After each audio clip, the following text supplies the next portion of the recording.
The Mist Coolant System, it's a way of getting coolant to your cutter without having the mess and the entire system involved with having a flood coolant system. These Mist Coolant systems tend to be very expensive. What I'm going to show you today is our $40 solution to that. I'm going to show you how to assemble it, how to install it, and how it works on the machines. These are the components we're going to use for putting the Mist Coolant System together. It's really simple, really inexpensive. We have two products from two different companies here. We have a $10 airbrush kit from Harbor Freight, and we have a $28 magnetic base adjustable one from shars.com. The only thing that I add to this is a small zip tie and some clear plastic tubing to connect it to the coolant tank itself. This is really simple. What we're going to do is just mount the airbrush to the arm here, and this is pretty convenient because the back case on the airbrush is tapered, so we can actually slide it right into the indicator mount clamp on the magnetic base, tighten it down, and we're pretty well good to go there. So that holds it for you and allows you to position it wherever you need it to be within the reach of that magnetic base. And then you're simply taking the cap for the paint jar for the airbrush system. That's just a pressure slip fit in there. And then this hose that comes with the airbrush screws onto the body of it.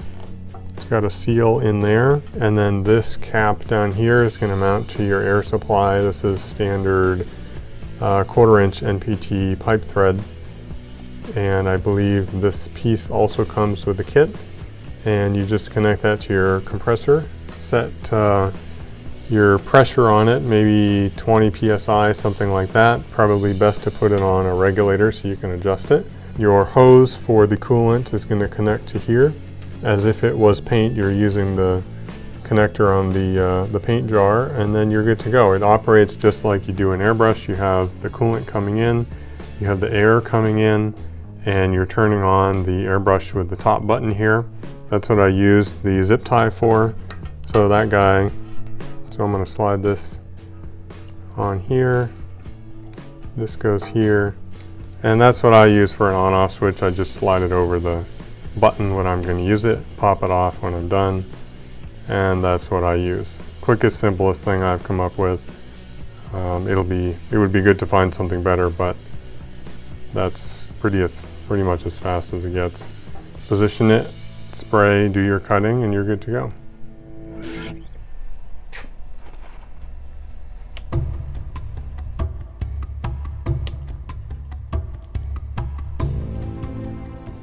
So this is the regulator. Stick this guy on here. And then we have a piece of clear hose that connects to the jar connector. So now we have air. We can turn it on and it will pull the coolant up to the tip and out the front. And now we have a mist coolant going right to our tool. And the great thing about the mobile base is you can adjust it to any angle, any direction of attack you want, and be out of the way. So as long as we're on the tip of the tool there, we can move over and start cutting.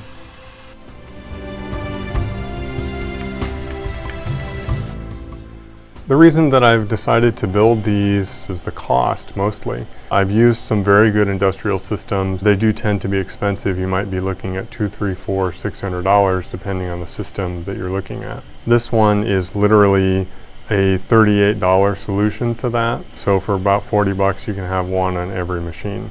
It's a $10 airbrush. It's a $28 magnetic base, and you're done.